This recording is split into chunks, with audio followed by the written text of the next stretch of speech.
Hello, Tubby and Coos fans. It is me, Candace, here for the first of 6 amazing author events that we have for you in the month of February. I am so excited that this is our kickoff because the 2 authors we have today are, as I like to say, a hoot and a half, and they're going to be a lot of shenanigans. So this should be really super fun. Today we are celebrating the launch of Daniel Jose Older's new middle grade book called Flood City. And I know that if you've shopped at Chubby and Coos and you've ever asked me for middle grade books, you have definitely heard me recommend Dactyl Hill Squad, which is Daniel, and you've definitely heard me recommend Tristan Strong, which is the other author we have with us, Kwame Mbalia. But I'm here to introduce Daniel, who is a New York Times bestselling author, and he wrote, of course, the Dactyl Hill Squad, but he also writes for Star Wars. He is writing for the High Republic. He's a lead story architect right now on that, which is super cool. He wrote Shadow Shaper, the Shadow Shaper Cipher, which is another book I recommend all the time, the Bone Street Roomba series, the Book of Lost Saints. So he has a bunch of books and graphic novels and all kinds of stuff. And he's awesome, and we love him. And thank you, Daniel, for being here and celebrating the launch of your book with us. Welcome. Woo! That was a great introduction. I love it. Thank you. It was a little off the cuff, but I think I got everything important. Great. I feel like you just improvised my bio, and somehow you do it. Well, thank you for being here and celebrating the launch of your book with us. I'm so excited. It is my pleasure. Do you want to do Kwame's? I can. I certainly can. All right. If you want to do. You go ahead, and then I'll take it from there. Okay. So we also have Kwame Mbalia with us, who is the author of, as I said, the Tristan Strong series, which was, I believe, awarded a Coretta Scott King, if I can talk, author honor. And he also, it's in the Rick Riordan Presents series, and he's also the co-author of an upcoming book called Last Gate of the Emperor with Prince Joel McConnon, I think is how you pronounce it. I could be totally wrong on that, but from Scholastic as well. And I love that in his bio, he says he survives on dad jokes and Cheez-Its, which is just amazing. So welcome, Kwame. The shenanigans have already begun. The shenanigans have begun. Oh, we're live. Hello. Hello. Welcome. What? I'm so exhausted. First of all, can we talk about the shepherd staff? Oh, yes. It is. Yes, it is a shepherd staff. However, using the subtle powers of my imagination, like to pretend it's a wizard staff, and I, am summoning the spells of writer productivity and author energy when I hold it. I am proclaiming and I'm manifesting it, not just for me, but for all writers out there who are struggling, trying to meet their deadline, make those word counts and submit those books. I humbly beseech the powers that I have to infuse you with the creativity you need to persist. Woo! Love it. Thank you. And I'm going to leave you to your shenanigans now and just watch because... First of all, here I thought it was to pull someone off the stage if they talk too long. No, it'd be coming for me in that case. So, oh man, we're just gonna sit here and chuckle. That's what's gonna happen. I'm not a father, but I have dogs, so I consider myself a fur daddy. That sounded weird. You know what? Listen, we're gonna roll with it. We're gonna roll with it. I take it all back. I regret everything. It's on YouTube now, so the internet is forever. Why did I say those words out loud? No, literally, I'm gonna go to the stream, cut it, splice it, and and it's gonna be a hashtag. Why did I invite you? It's cool. Because I love your books. Kwame is a great writer. I'm so honored that he's here with us tonight. I asked him to do this because he's a middle grade writer who burst onto the scene and took no prisoners and changed the game just by doing what he does best. His books are so great. Tristan Strong is amazing. I love the character. I love the world. There's so much about it that I love. Rick Riordan Presents is such a great place for it. So I wanted to start out the night with having you read a little bit, if that's cool with you. Thank you for on your night. You like Kwame read. I'm like, you know what? Fine. It's the people's night. It's school all over again. Why not? Just stand up at the front of the class. I'm the only one doing work. Is how of course. That's. I do want to say though that I take a little bit of umbrage. Candace introduced us and said that we were a hoot and a half. So either one of us is half a hoot, I think, or we're each 3/4 of a hoot. In which case, I'm like, what do I need to do to get my full quarter of a hoot back? Where? I don't know why I have channel lock pliers. But that is it's a dad thing. I just, you never know when you need a good channel lock plier. You know what the way they just appeared in your hands, bro. Like, what is even happening over there? Listen, that's my wizarding spell. The summoning spell. The angle that you're in, it just looks like you're in a closet, like surrounded by. Sometimes I feel like that's where I am. Which no one has even actually made a joke yet, but I've been laughing this whole time. I just don't understand what's happening. We're both tired. Like, it's perfect. All right, let's take questions. This has been a wonderful. This has been a wonderful event. We've completely done what we were supposed to do. We're professional authors. You want to go home? Thanks for coming. Happy Flood City Day. That's it. I do okay, but on a serious note, I appreciate you asking me to do this. You blurbed Tristan Strong punches a hole in the sky. And you didn't have to do that. I thank you for doing that. And you are one of a select few set of authors that I said I would love to get them to say something about my book because their writing has meant a lot to me. So I read pretty much all of your books. Bone Street Roomba is like one of my, favorite books of all time, and it is. I didn't tell you this because I don't like swelling your ego. It's just a personal thing of mine. What ego? Exactly. Right. But I really appreciate, everything that you've done for me. I keep doing this. And I feel like magically, it's just like I'm gonna do it and the channel lock pliers are gonna appear like a card trick. I don't know. I'm just gonna try and stop that. It's weird. Exactly. Now you see it. Now your faucet is fixed. Did you do that? Yeah, I did. What's my? Don't do that. At some point, you're still gonna have to read. You know that, right? I'm trying to delay it as much as possible. Stuff fall off my shelf. Oh Lord. Oh wow. All right. Thank you for those words. Wait, I feel like we're in I really, when I blur books, I really mean it. I just want you to know that. Well, I don't do it idly. I don't do it just because people are nice. A lot of nice people write terrible books, but I'm one of them. And I don't even blurb anymore. I try not to. I end up doing it anyway. But everything I said is true. It's a marvelous book. Quote that. Cut that out and quote it. Daniel said everything he says is true. So we're just gonna put that out there. That's perfect. All right, I'm just gonna get this over with so that we can get to Flood City. Flood City. I am going to read from the book that you blurbed. Tristan Strong punches a hole in the sky.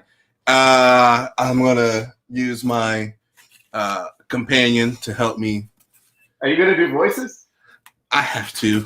Yes, I have to. Yes. Gum Baby will stare at you as I do the reading. That's amazing. The reason that I have Gum Baby is because the only section of the book that I feel I could read and do justice to is Gum Baby's introduction scene. It's my favorite scene. It's the first scene I ever wrote for this book. So I will give you an excerpt of it on the day of Flood City. Wow, fantastic. In the Anansi tales, Gum Baby was a doll Anansi used to trap an African fairy while he was on a quest. But in the story, the doll remained silent and wore leaves for clothes. This one, on the other hand, had on a black turtleneck and black pants, but her tiny feet were bare. And what were those stains she was tracking across the floor? Hey!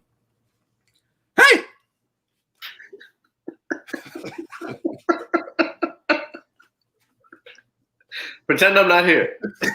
Sure. Gum Baby's talking to you, big boy. The doll. The doll marched across the floor, the serious expression on her face, ruined by the plopping sound each of her footsteps made. Don't make Gum Baby climb up there. Plop, plop, plop. Is Gum Baby talking to a brick wall? Plop, plop, plop. Oh, you're asking for it now. Plop, plop, plop. She was up the side of the bed and leaving dark stains on the blankets by the time I finally shook myself out of the daze and extended the flashlight like a weapon. Who are you? I whispered. The 10-inch doll glared at me, climbed atop my foot, and struck a pose. Both arms spread wide, one foot planted on my big toe. She laughed in her tiny voice. This isn't going to work if you laugh every time you lie. I should mute myself. Keep going. You want to know who Gum Baby is? Gum Baby is the reason you sleep with the door locked. Gum Baby is the reason the sun runs away across the sky. Gum Baby is your nightmare, and people whisper her name and tremble around the world. Shh, I said, waving both arms in warning. You're going to wake up my grandparents. Gum Baby cocked her head and looked at me like I just slapped her. Did you? She began. Did you just shush Gum Baby? Didn't you hear the introduction? Being a nightmare and all that? Did that not make sense? No, it made sense. It's just, should Gum Baby clarify? No, it's fine. I just don't want, oh, good. In that case, Gum Baby will go upside your head if you ever think about shushing her again. Gum Baby scrambled across my lap and flailed at my chest with both sticky hands. Let another shush come out of their mouth. Let it. It'll be the last shush your shush maker will ever shushify. Oh yeah, that's it. You feel free to unmute.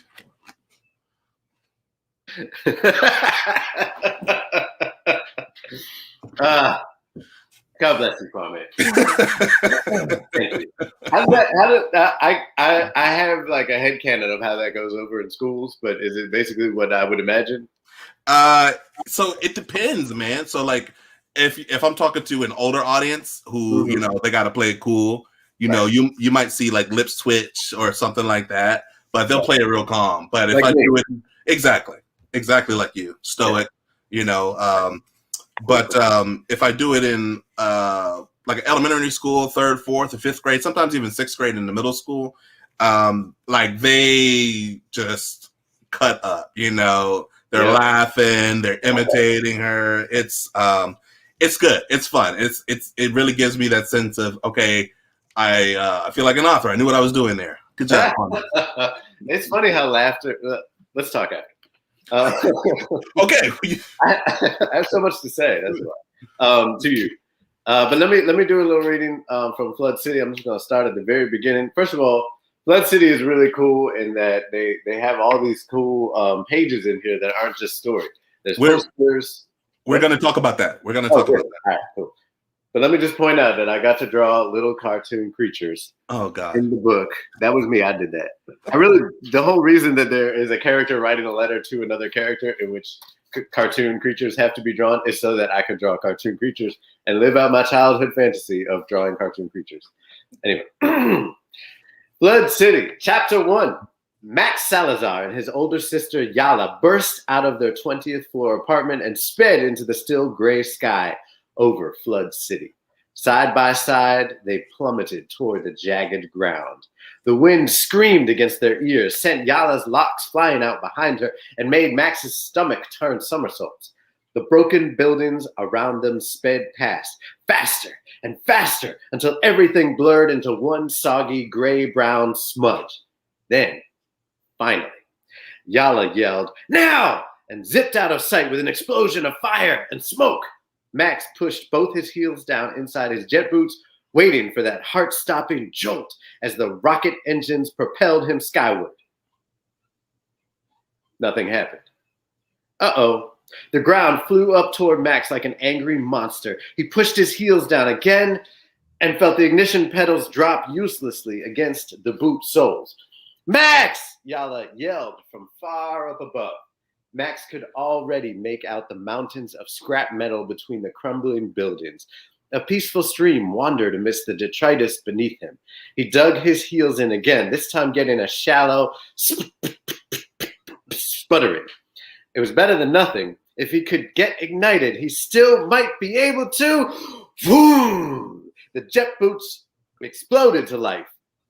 Max jolted forward, bounced off a tire mountain, and zipped just inches over a pile of razor-sharp metal shards before speeding back up, past Yala's bemused face and higher than their apartment building, straight into the early morning sky and way above Flood City, which glimmered and shone below. There was the cliff at the far edge that separated their neighborhood from the other areas. Beyond it, the main downtown section had already begun to bustle, and past that lay the open plaza outside the music hall, where the pageant would happen that night. A little ways below it, the front end of a huge ocean liner stuck straight up into the air, marking Barge Annex. Off in the distance, Max could just make out the tumbled-together towers. He took it all in for a single sweet moment, then let himself drift back down to where his sister hovered, looking unimpressed. Close call, Space Cadet, Yala said. You forget to take off the ignition lock? Maybe. Yala had programmed Max's jet boots to bypass the ignition lock if he pressed down on the heel pedals a few times in a row. It wasn't the first time that had come in handy. She rolled her eyes at him and then blasted off. I love the sound effects. The sputtering.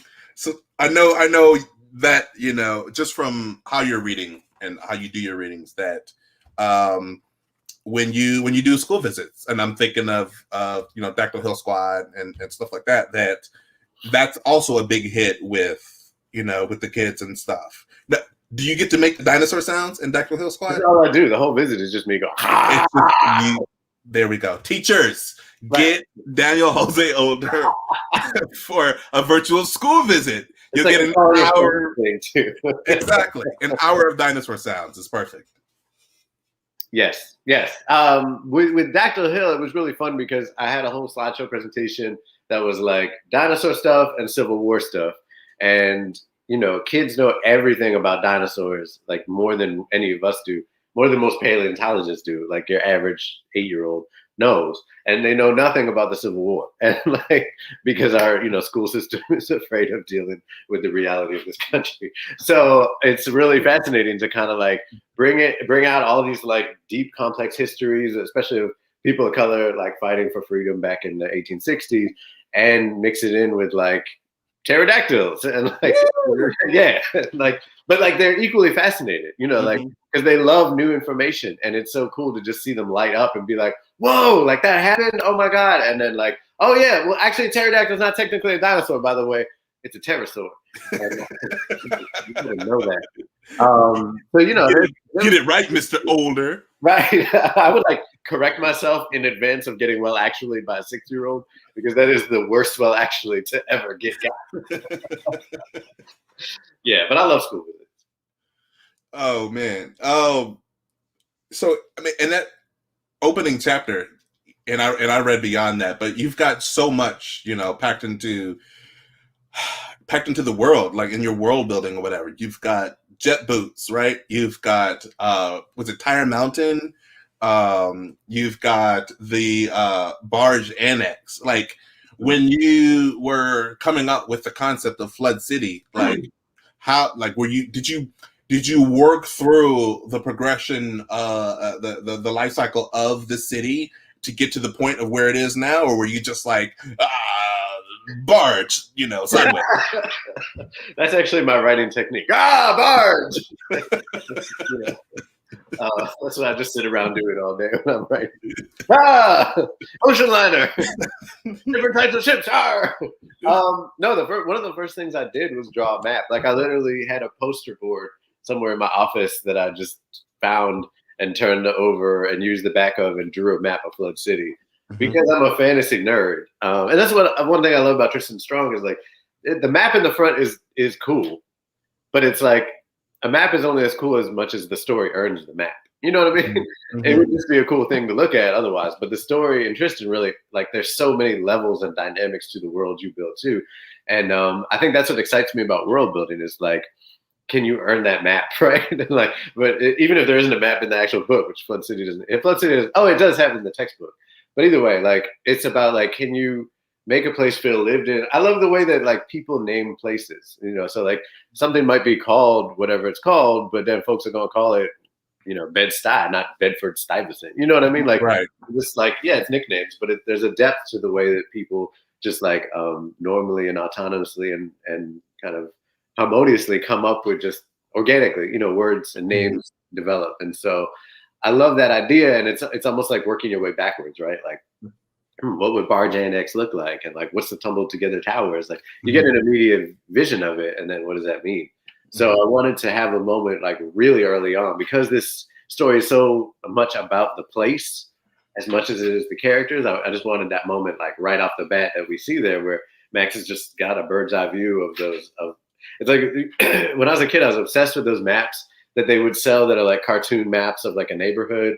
And, you know, like different stores would buy advertising space on it. And like, they just blew my mind. I don't know why, but I was totally upset. Maybe I was like a young world builder back then. But I thought they were the coolest thing ever. And that's kind of what we get, you know, when we get maps and books. And again, it's like, then who lives there? What are the stories behind the building facades and all the things? And then the world just kind of came out of that. So did you get the did you get an idea for what, you know, who a character was or what the plot was, or did you come up like with the world first for this story? Like, what was the genesis of Flood City? Like, where was the question? The first moment of Flood City happened because I was helping a friend out at a party he was throwing, and I took out the trash. And he lived in one of those apartment buildings where you go, you know, the trash is in like a room, like a creepy room where people get murdered. Nope. Like, you know what I mean? No, yeah. I don't. I blocked those out from my mind. Exactly. So I was bringing it down, and I was like, I'm definitely going to get murdered, but the trash will be taken out. And I was like, maybe I'll get murdered by a giant rat, and as one does, right? And then I was like, what? Why are you taking out the stick? What did I say? He's talking about giant rats. I got to bring my wizard staff. Just in case it manifests. Exactly. And I was like, you know, what if it was what scenario would have a giant rat? And then I was like, a spaceship. And then I was like, you know, like an academic cruiser. Like if one was like stuck out over the ocean for a long time, they might get rats, giant ones, like huge, you know, like rodents of unusual size, giant. And like, how would a bunch of teachers and students kind of deal with like a rat infestation, like a monster rat infestation on an academic cruiser? It really, like, it all happened really fast. Like when I'm like spacing it out right now, you know, I'm making the connections. There are no giant rats in Flood City. I just want to say that. Like, I never got to that part of the story, but somehow it like kept going. And then I was like, what if they were trying to escape Earth when there were floods, but they couldn't get out because the people who caused the floods like set up a whole barricade like in the Milky Way, and you couldn't escape Earth to protect the secret of the fact that they flooded Earth. And then what if they just like kept going until they found like a city, and it was cities of just buildings that had been thrown together and were all coming out of the ocean at different angles and were weird. And the only way to get around was with jet boots. And like, so everything really came out of like thinking I might get murdered by a giant rat in the trash. As most stories typically start out, you know. Exactly. I should also say this was 10 years ago. I mean, you know, 10 years ago, 20 years ago, yesterday, you know, being murdered by a giant rat is like, it's the spark of inspiration for nearly every author I could think of. I'm pretty sure that when Colson Whitehead was writing. We need to ask him now. Write that down, audience. Write it down. Get him on the phone. The next time he does an event. Mr. Whitehead. Summon Colson Whitehead. Let's ask him. But yeah. The Colson Whitehead comment completely derailed the next question that I had.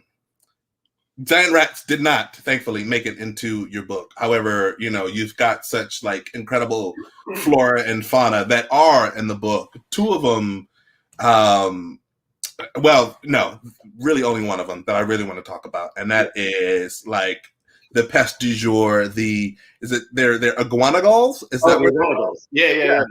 How? Well, okay, wait. Before you answer that, iguanas and gulls are like two of the most prevalent pests, annoying, invasive creatures. Did you just decide to merge them and smush them into a super annoying pest creature, or like what was the genesis for that? Like, okay, first of all, I just love dinosaurs, and so by nature of that, I also love iguanas, which I know are not technically dinosaurs, and in fact, like seagulls are more dinosaurs than iguanas are. But Hold on. I got to get a 6-year-old on the phone because iguanas are not dinosaurs, Mr. Older. I know. Exactly, like showing up in dimensions. But they're cool in similar ways that dinosaurs are cool. Very true. Grant me that. And I didn't grow. I grew up in Boston. We don't have creatures bigger than this unless they were pigeons, or like squirrels, and that wasn't that interesting. So when I go to like Florida on book tour, and there are literally iguanas like sitting in trees, or even here in New Orleans where there's like lizards everywhere, I'm in heaven. Like it's so cool. And so I it's also the idea that like the environmental devastation at this point in Earth's history has done things to the world in that it has like regressed certain forms of evolution and kind of like made different species smash together and caused all kinds of weird freak, entities to be around. And as you know, we meet the last actual bird left, who lives in the holographer's tower. So there's like one bird, and then there's a bunch of iguanodons flying around. And I just like love monsters, obviously, and the sort of mythic power of the idea that there's one bird left, but all these creatures that are a pest that can literally shred a spaceship and like kill people. But also, it's like there's nothing you can do about it. Like you live in a city that's the last city on Earth. You're surrounded by water, so you don't have a lot of resources. So everyone just has to deal with iguana gulls and like keep it in the forecast. Oh, there's iguana gulls on that corner of the city. Like just stay away. Just be over it. So you mentioned you wrote this 10 years ago, or at least the genesis of it came 10 years ago. And, we're talking about all of this devastation. So like when you were writing it, when you sat down to write it, did you think, I'm going to write a post-apocalyptic, or I'm going to write a dystopian story? Or was it just like, that's just kind of what came about based off of where the story went? It was a little bit of both. I actually wrote the whole book 10 years ago. It was really like a process where I had finished Shadow Shaper and I had finished Half Resurrection Blues, and I was getting rejected by every person that I even waved at, publishing wise. And, like, just to be clear. And just to be clear, in my personal life, I wasn't getting rejected. My personal life was a mess too, but for entirely different reasons. The opposite reason. Anyway, so I just, I was like, shoot, nothing's going on for me publishing. Let me write another book, as one does, as one should do. And I was like, let me try a middle grade. And you know what? One of the pieces that really set it into motion actually is the Count of Monte Cristo, which is like one of my favorite books. I read it. I don't know. I think, was it a reread? No, I think I read it for the first time that year. And it really blew my mind in terms of like scope of storytelling. Because I think I was trained on I was just very tuned into like, kind of like very like to the point storytelling that just was like, okay, there's a beginning, a middle, and an end, and we're going to get this gem or kill this bad guy and be done with it. Or it's like literary and we're going to have a rambling thought process about our lives or whatever. No offense. But, this is a book that like goes in a million different directions, follows random characters down the street for no apparent reason, but then there is a reason, and brings them back in and pulls it off, and I think that has to do with it originally being serialized, and there's a lot of reasons it works, but it works, and it's huge, and I was completely immersed in it for the entire read, like, and I was just like, before that, Half Resurrection Blues is first person, present tense. Shadow Shaper is very close third, and the idea of writing a book that was like just a big cast and like a big world and all these people going in different directions and jumping heads and all that just felt like freedom. It felt like, oh, this is be weird. And like, I'm really glad I did it because it's much bigger than anything I wrote before or since. Because even when I've done multi POV books after that, I've kept it very contained. Like, okay, there's these 4 characters. We're going to follow them, like 4 tops, right? And we're going to follow them throughout and jump back and forth. And usually there'll be a rhythm to why we're jumping back and forth. Flood City is not that. It's a mess. And I say that, you know, in a good way. Like, it's just very chaotic. There's random characters that just pop in the middle of the book, and then we follow them to 3/4 through the book. And like, that's a move that I made as a new writer that I think was very weird and chaotic, that I'm really glad I did and got to see through to the end, because I think I became a little more restrained in some ways as I grew up in writing. And it's just cool that like it comes out now and we get to see this like chaotic younger Daniel writer, 10 years ago Daniel writer. But yeah, to answer your actual question, I did think about, you know, we've been known for a long time that the earth is in trouble and could be flooded at any moment. And those warning bells were going off, you know, way before I wrote this book, and continued to go off for 10 years after. And I really just pray that it doesn't come true. You and me both. Amen. I would like to continue writing more. I know, it's fun, right? Yeah, it is. So you read The Count of Monte Cristo for the first time 10 years ago? Yeah, I know it's late, right? No, I mean, look, to you know, to each their own in their own time. When did did you read it in high school? Okay, so I read. This is how my parents got me. My parents, I think, were two. My mother especially were one of the smartest about getting people to read, or getting their children to read. They first of all, there was the whole, you know, when I was in me and my older brother, you know, we were, I don't know, 10 to 12 or whatever. So we were older, right? And it was like, all right, it's nap time. And we were like, we don't, you know, naps. We're too old for that. And my mother would be like, you know, all right, you can, I'll tell you what to do. You can either read a book or take a nap. And so me and my older brother were like, we're not taking no naps. I'm about to read this book. What do you think about that? So the other thing that's, they did is there used to be like, not Cliff's Notes, but like there were these small 3-inch by 3-inch reduced condensed not summaries. They were the book, but they were just like highly condensed of classics. You know, there was what is that book where the guy goes back in time to medieval times and Connecticut Yankee. Yes, that one. And he predicts the eclipse. Yes. Yeah. So that one, and then there was The Count of Monte Cristo, and there were a couple other ones, but they were these really small books, and you could read them in like a half hour, because it was basically like every 2 pages was a chapter.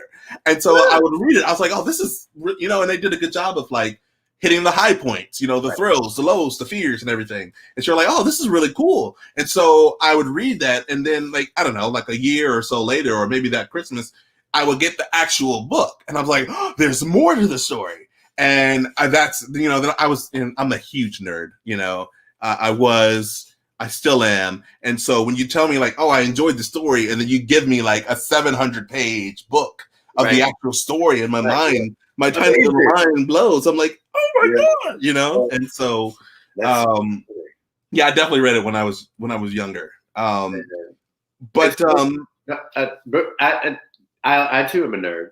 And I've been doing interviews for the High Republic stuff, and people keep asking me about like early fandoms that I was in. And like my first 3 fandoms were quite literally Star Wars, Greek mythology, and Watergate.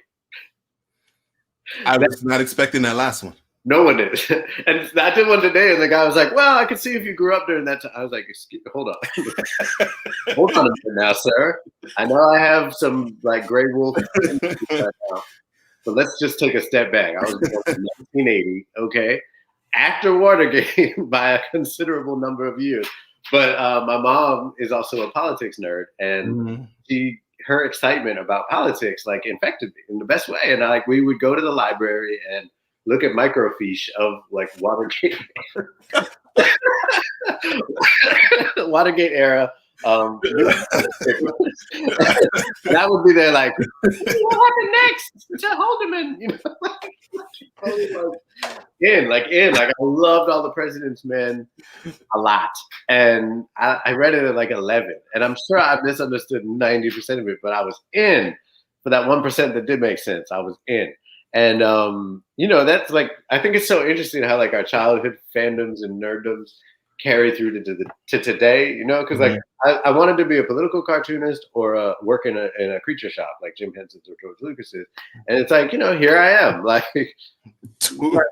smushing both together as an artist. Very literally, like that's my life right now in the best way. Like I write comics and write Star Wars, and like it's so much fun, and I write my own weird books with like weird monsters and politics, laid in throughout in the most fun way. So it's really cool.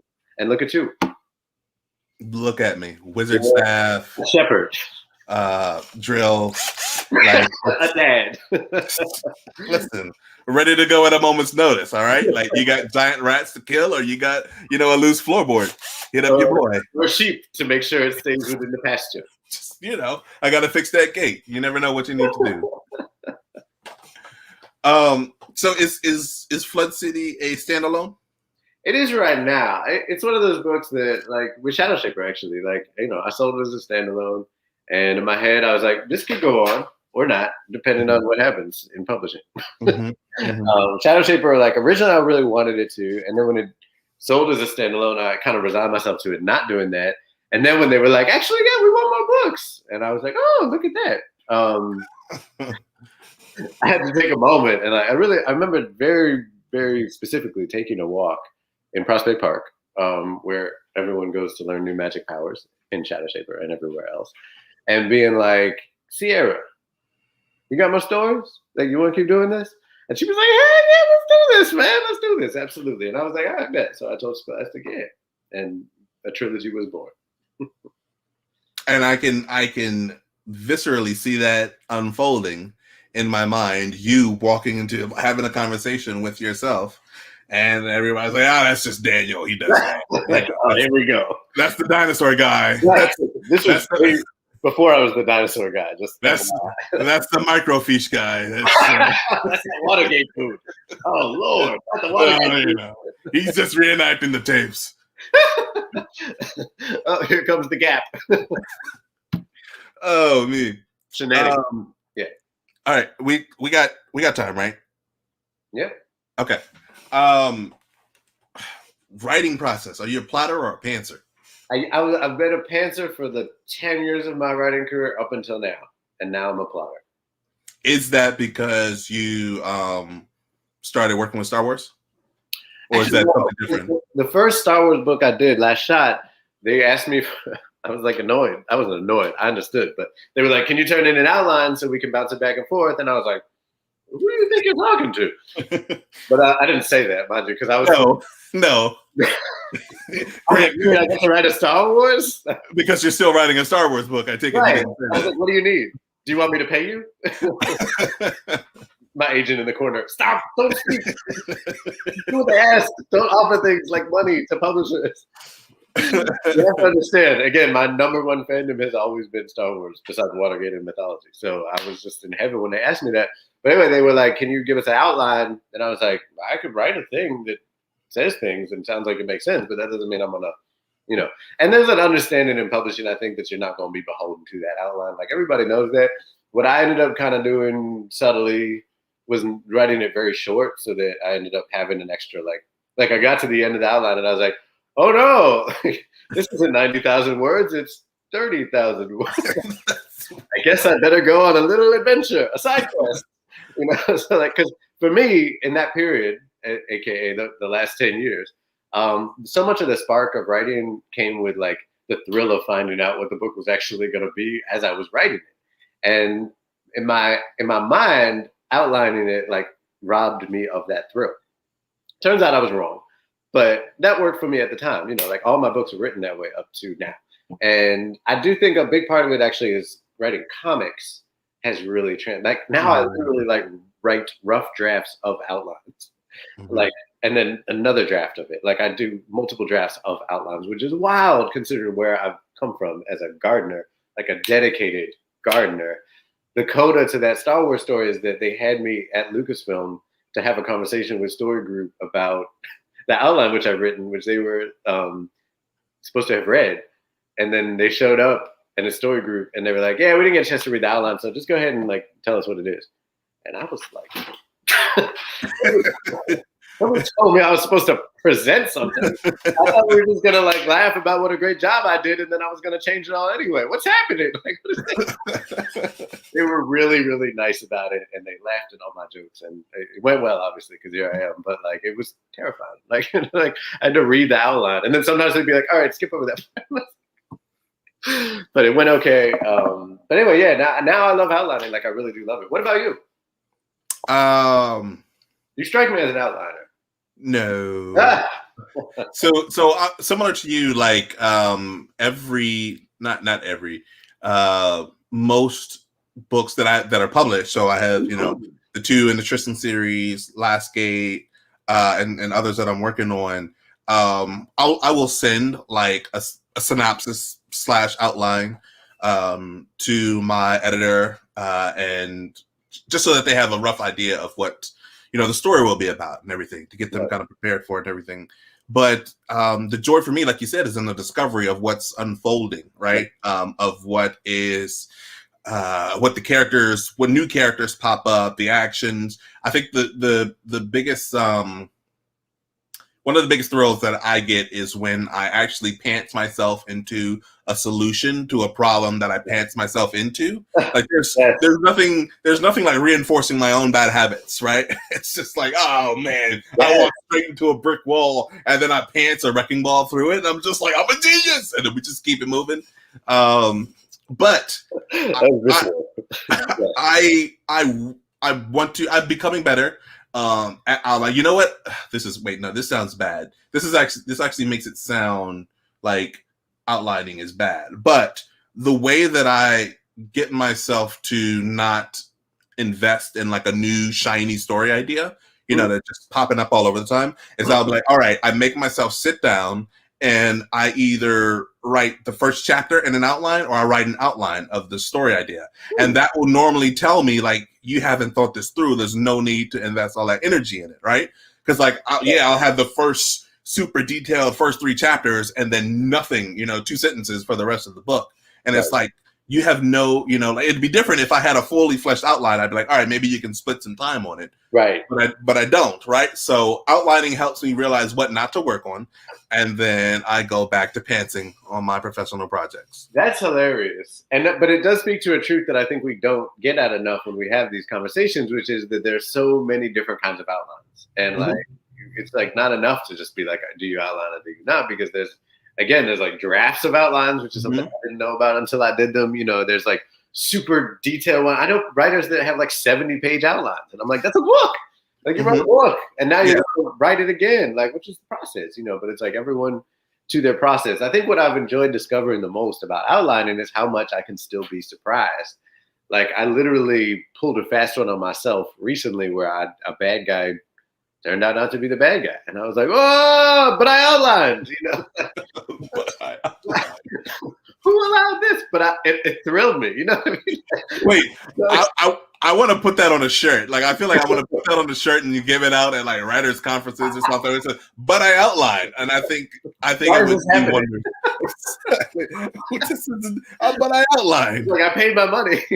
Let me speak to AppleCare. I was told that this was the bad guy. What is happening? Like, Scrivener, what are you doing? Get it together. But it goes to show how, like, this is one of those fundamental, like, impossibilities of editing is that, as we all know who've edited the book, you make one change and 15 different ripples spread across the book. And the book is totally different in the most minute and obnoxious ways, but also sometimes in gigantic ways. And you're left like, and if you don't, and you can't track them all. It's not like if you don't, it's like, it's literally impossible because you change one and 15 other ripples pop up. Right. And so it's completely like Sisyphean or whatever the word is. And like, but so you can't do it all. You're the mythology fandom. Like, I know. We're going to rely on that. We have to ask Uncle Rick.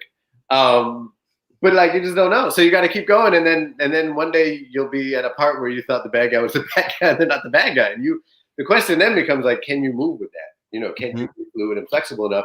Which are skills that I learned as a gardener. You know, like when you're gardening, as you well know, you have to be ready for the story to change under your very feet, like under your fingers as you're typing it, it's changing. Oh, I didn't think that character was gonna die. Oh my god! And you know, you get good at that. You start moving with it, and it becomes second nature. So when you're outlining, you're working from an outline, and you feel it changing, like it throws you at first, and you're like, wait, and then you're like, oh, I've been doing this for a long time without an outline, so let me just keep it moving. Yeah. It is 6:46, 7:46 my time. Okay, see, listen, my staff doesn't light up. Like this is. Oh. Okay. You know, no, it's cool. It's absolutely cool. Anyway, is that something from Flood City? What is that? Is that Flood City. Okay, perfect. It's for the iguana gulls. Perfect. It's exactly what it does. I just felt like you had a staff, and then I was like, if only I had, something. If only I had something cooler. Whatever. Questions. I don't know how to do questions. I don't know. Perfectly honest. Candace, are you? No. Okay. Hello.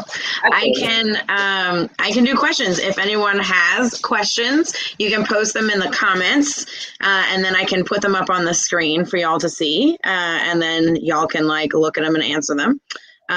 So if anyone has any questions, put them up. I can show you a few of the comments people have been saying. Some of my favorites. I came in to find out Mr. Older is a Watergate nerd. That's me.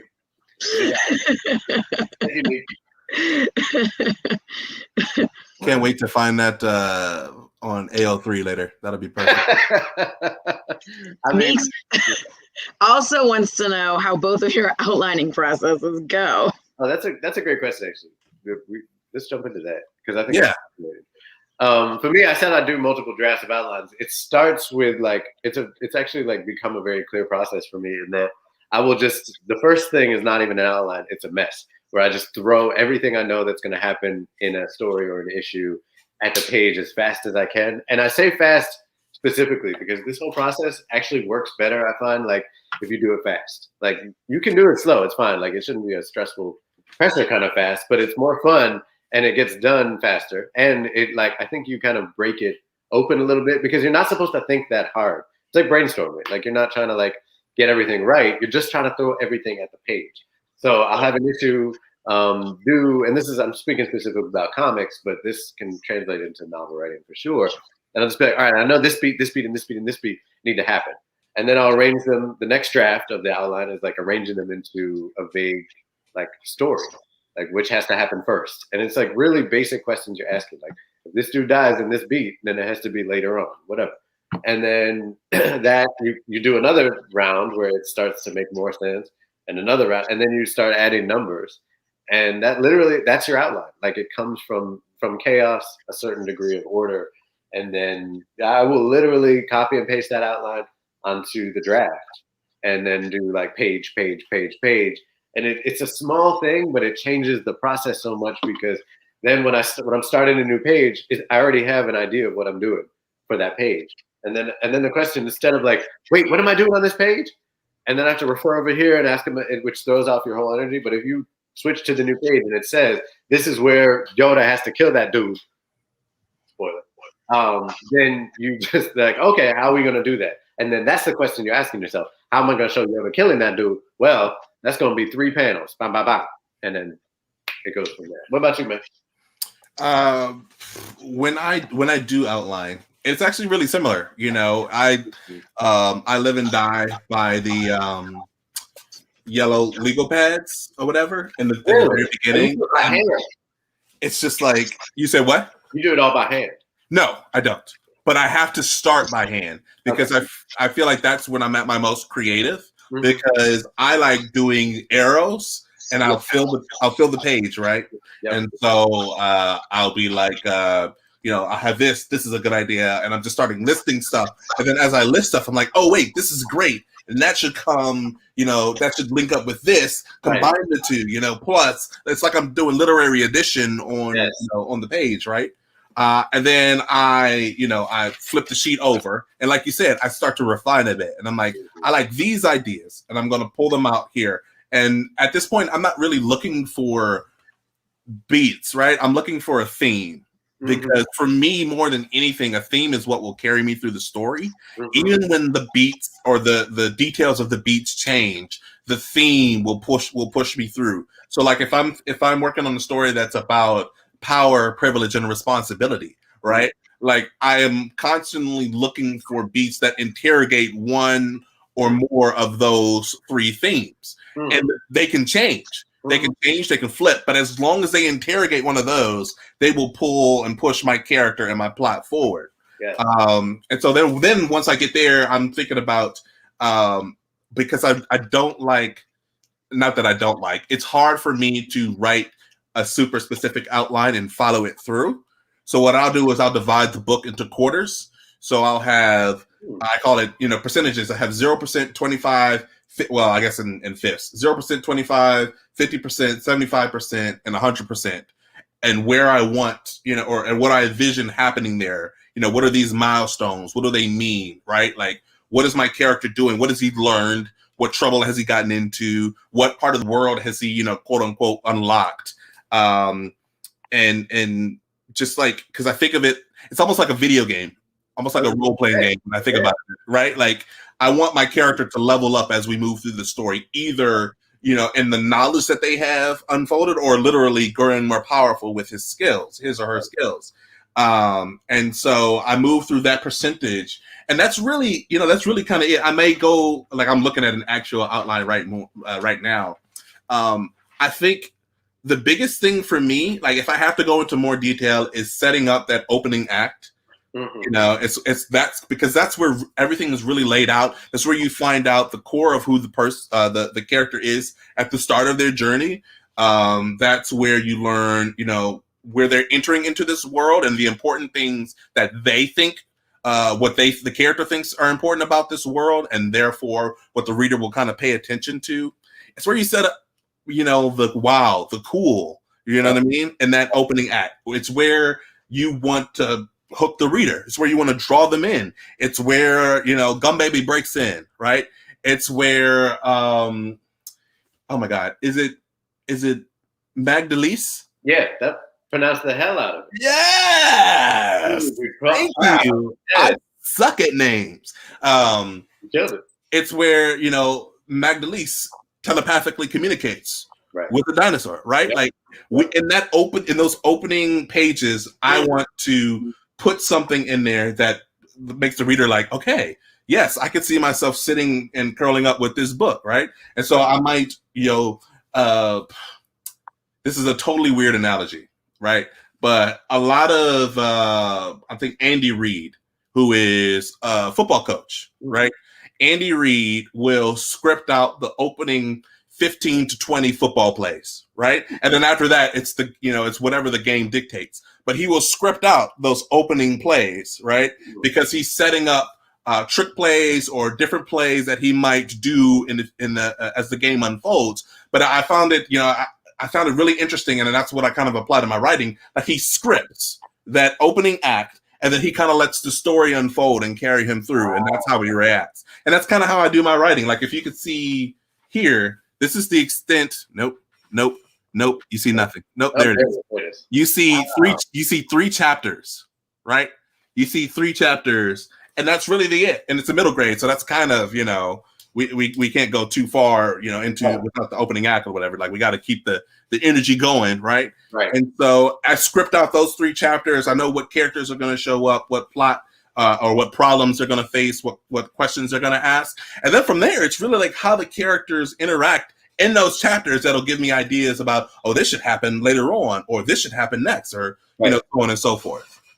That's so deep. I love that. There's so many things you said I wanted to respond to, and I know we're taking questions, but sorry. Because I have a similar, thing in my head, but I've started to come to think of it as a thesis statement, like chapter 1 or 2, but even really just taking just chapter 1, it's the combination of exactly that. First of all, it's like there's so much work that opening has to do, right? It has to So much. introduce the characters, introduce the world, introduce the conflict, get us interested, hook us, like you said, all that stuff. And like amidst that, and as part of that, I don't think of this as an additional duty, but like it has to give us some sense of what the book is really about, even if we don't fully understand that at the time, and we won't, right?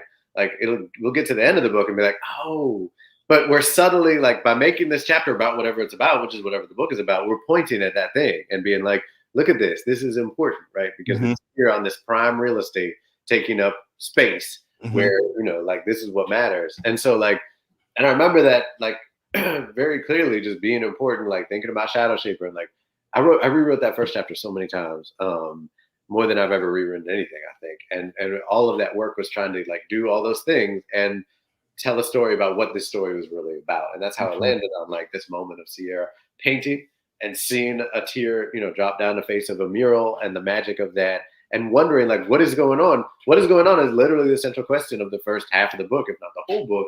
And then her journey to step into like, what is going on? So it all still comes back to that singular moment. I don't think it has to be the first beat like it is in Shadow Shaper, but I feel like very strongly it has to be in the first chapter or really, really early on, just so that we know, like we have an inherent sense as we keep reading what we're supposed to be paying attention to. It's especially as we deal with younger audiences, right? Like you get more leeway when you're dealing with adult books. Like when I'm reading an adult book, I read it with the understanding like, okay, I don't exactly get this right now, but the way that you write, your style of writing, the characters and the way that you set them up, I'm willing to keep going because I feel like it's going to pay off eventually. It's Jesmyn Ward. I always think of her with that because Jesmyn Ward is such an amazing writer. And every time I read her, I'm just like, you can take me anywhere. Like if the way that she writes is so powerful just on the sentence level that like, I don't care if we start out in some like small town and then suddenly they're like, let's go to the moon. I would go with them. You know what I mean? Like it would, any other writer would be a broken promise or just like, what are you talking about? But in her hands, like she's such a just evocative like storyteller on the sentence by sentence level. I will go with her anywhere. And like, that's the goal, right? Like, but also like, I will go, most places with a writer who can just put a basic sentence together and tell a clear story. I just want to know that there's a story there. I don't think it has to be like that lofty. Like we're not all going to be Jesmyn, and that's cool. No, there's only one Jesmyn. There's really only one Jesmyn. She is a kid. But anyway, another question. Yeah, and I do feel like I think what Kwame was saying too is for younger readers, you don't get as long as you do for adults, right? Like you have to catch them right away or they'll just like be like, I'm not reading it. Which I love about them because I'm that way too. Unless it's Jesmyn. I'm sort of that way now. I'll except with fantasy books, sometimes I'll give fantasy series a whole book. Like if I don't like this at the end of the first book, I'm not going to keep reading the series. Sure, man. I will put a book down quick. Yeah, I think the best thing I learned as a reader and which then translated to as a writer is I learned how to DNF a book, how to did not finish. Not be precious. No. Well, let's see. This person wants to know why aren't the giant rats in Flood City? That is a great question. I did traumatize like an entire section of my readership with cockroaches in one book, in the Boat Street Roomba, where there was like a cult of people who had like, they were corpses with cockroaches covering their skin to the point that you thought they were like, it was their skin. They were like these weird pink cockroaches. But anyway, no, honestly, like it was kind of a plan. It ended up being a plan for the sequel. Which may or may not happen depending on my mood and Scholastic's mood. But it was also kind of a prequel piece, which, by the way, I want to shout out. Zoraida Cordova has an anthology of Latinx sci-fi writers coming out. The name just zipped out of my head. But they're in that. The short story that I wrote for her for that is a prequel to Flood City, and it talks about the more about the moment of the actual flooding. So it's like a generation earlier. And that's where kind of the giant rats would show up. They're not in that either, but I don't know. Some stuff just gets cut. I know, like, look, how many monsters are on the cutting room floor of the Star Wars movies? Like, some things don't make it, but there's iguanas. There's iguanas. Yeah. I think it's called. Is it Reclaim the Stars? Yes, I think it is. Yes, you should buy that if you haven't. You should buy all these books because they're amazing.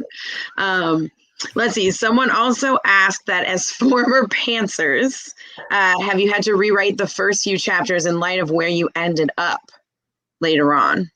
Yes. Yes, but not massively. This is the first time I'm writing a novel with a full outline, and it's another one of these situations with like outlines of outlines, rough drafts of outlines. I'll even outline individual scenes meticulously, and yeah, things change throughout, but they haven't so far been like gigantic, like huge, new scenes or anything. It's really just like, oh wait, that guy's that. This guy needs to be over here. This scene is more focused on that. So relatively minor edits so far. Yeah, I think the biggest thing that I've had to do is I think every book that I've ever written has I've started it in the wrong place. And so I've had to either cut a chapter, cut half a chapter, or I've had to smush chapter 1 and 2 together. Just because like we were, what Daniel was talking about earlier, when we're trying to find that perfect spot, that perfect intro to the book, right? And a lot of times it's because you're starting your story in the wrong spot, right? Like either you're starting too far back and it's just, you're reading about what the character ate for breakfast, when the actual events start, momentous events start, later on. And you can have, a kind of a slow build up. I don't want to say that the books have to start fast, but you don't, there are times where you just have words in your book just to have words, right? You are aiming for a word count and not aiming for a story. And so, you just have to cut, and it hurts. I feel like I put a lot of I hate cutting good jokes. I hate cutting. I love puns. I have set up so many great puns, and I had to cut them either because they're in a part that has become irrelevant to the book, or as we mentioned, we tweak the plot, and that ripple effect changed things, and so the pun no longer works. To this day, I regret in Tristan Strong Punches a Hole in the Sky. I had a lion, witch, and a wardrobe joke that Gum Baby said that was like. It was absolutely perfect, but we changed something, and so the wardrobe portion of it never really came to fruition. And so I still will email my editor, and I'm just like, I remember that. You're always making me cut my puns. That's hilarious. Stephanie. Right. Like, jokes are the hardest thing. I hadn't actually thought about that, but that's true. I can let go of almost anything. And a lot of times, like, I think one of the reasons for that is like stuff you let go of, you can usually recycle into other stuff. But jokes you usually can't, and because they're so like context specific. Yeah. I also have a joke that the same editor. I don't blame her. It's not really her fault, but like I can't. I'm emailing her right now. I'm emailing her right now. But anyway, it's not her fault, really. Bless her heart. But no, what I was gonna say was, real quick, it's the first draft of Shadow Shaper, which I put on Wattpad, because it's so different than the final version. Like, it's an entirely different story with basically the same characters, but different mythology and different everything. Just one or two scenes are the same. And some of those monsters from that, because one of the issues with it was that there were too many monsters. Like, I just threw every monster I could think of at the page, which is a very normal, like, first book mistake, is that you don't know if you're ever going to write another book. And if you're me, you've been thinking of monsters for 30 years. So you're just like, monsters at the page. And that's my writing process. So like, too much was going on. Most of those monsters ended up in Flood City because I ended up cutting them, and that it worked out. But then the other thing, I love what you said about beginnings, because the first draft of the first chapter of Shadow Shaper has the kids all in high school on the last day of school, tired and bored. And Sierra, first of all, why do you want to start a book with tired and bored people? Then Sierra, like, thinking back on the past week of weird events that happened in her memory while sitting perfectly still for an entire chapter. I mean, like, man, it's been a weird week. This happened, and the murals were doing things and dancing, and there was spirits walking around.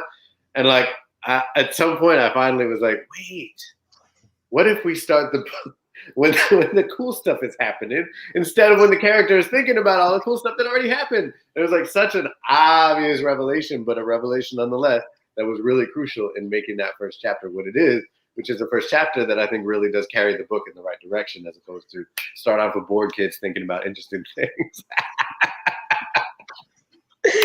Well, for the last thing to wrap up, a few people have asked, what are y'all working on now that you can possibly tell us about? Kwame?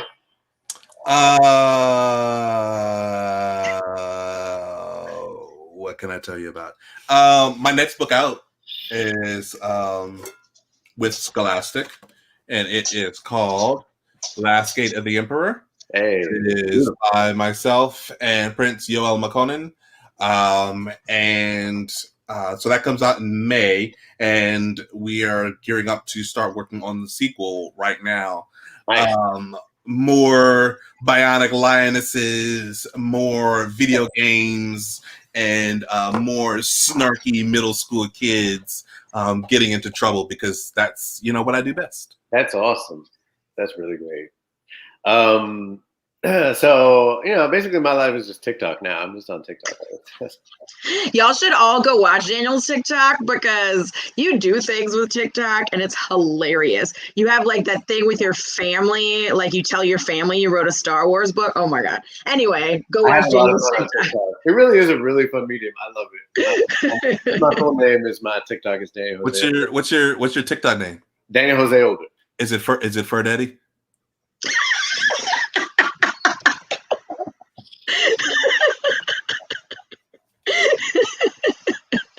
I really did ask for that. I can't even I feel bad for them. Those are the people that I pity, because they missed the true shenanigans. But anyway, today Flood City comes out. It is Flood City Day. Tomorrow, my first comic book comes out. It's called Star Wars: The High Republic Adventures, Issue 1. It's part of the High Republic Initiative. I'm really excited about it. I really love it, and I'm really just enjoying writing comics. There's a new issue every month. You can get it at comic book stores everywhere. And but I know I'm a blank. Oh, Race to Crash Point Tower is a middle grade book in the A. And also, let's shout out Claudia Gray, whose book Into the Dark also came out today. It's part of the same High Republic Initiative. It's amazing. All the books, I can honestly say. I have every book. I'm such a Star Wars nerd, man. I have Justina's book. I have was it Light of the Republic? Is that the Light of the Jedi? Light of the Jedi. I have Light of the Jedi. I haven't even finished reading it, and I was like, and then this came out. I was like, I need it. Yes. I'll be at the comic book store to get yours with my mask on, double masked up, trying to get comics. Such a nerd. Such a nerd. I'm very happy to hear that. It brings me joy, because like we've been working hard on this, and we just poured a lot of love into this initiative, and it's something I'm really, really proud to be a part of. And like seeing it come, it's only been out in the world for a month now, and like the response has been incredible, and like I'm just really thrilled and honored about the whole thing. And like tomorrow, my part of it actually, I feel like I've been putting out books this whole time, because it's that much of a team effort, and I've been cheering everybody on. So it's really cool that like, my comic is coming out. And then I have a middle grade book called Race to Crash Point Tower in the same initiative coming out in, I think, July, which is really fun. And has some of the characters from the comic book show up, and new Jedi, new Padawans, new worlds of Star Wars.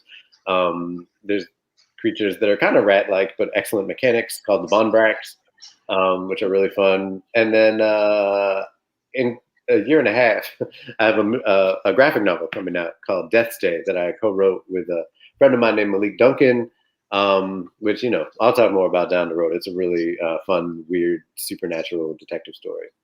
Awesome Things. Well, I'm going to remind everyone to buy books, because that is my job as a bookseller. So please, everyone, buy books.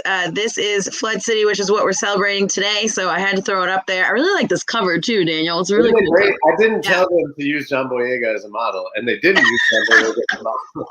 I did tell them to make the kid younger and make him bigger repeatedly until they finally got approximately the way Max is supposed to look. But no, they did a really good job. I love the cover a lot. And what's the artist's name? I just want to shout him out, because he really did a great job. I also love your cover, Kwame. All your covers are great. Yeah, I don't have yours, Kwame. I'm sorry.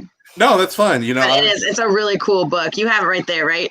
You can show it. Yeah. It's a cool cover. There we go. Yeah. Tristan Strong have amazing covers. Yes. Yeah, they always do. Yes. No. I also think Tristan Strong has some of the coolest monsters I've seen. Yes, I love the monsters. It's a But yes, please buy books. You can go to our website, TubbyandCoos.com, and just click place an order, and you can buy books there. And Daniel has said he will sign books for people because he's here in New Orleans with us. So, but only my books. Oh yes, clearly only Daniel's books. Although Daniel signing Kwame's books might be. But no, Daniel will only sign his own books. And so please buy Flood City, and you can get it signed. And thank you for watching these Flood City launch party shenanigans. This has been amazing and fun, and you two are the best. So thank you for doing this with us. Yes. Thank you, Kwame, very much. And thank you, Daniel. And thanks to everyone for watching now or later, because this will now live on YouTube with all of your shenanigans. So, bye, everyone. Thank you so much.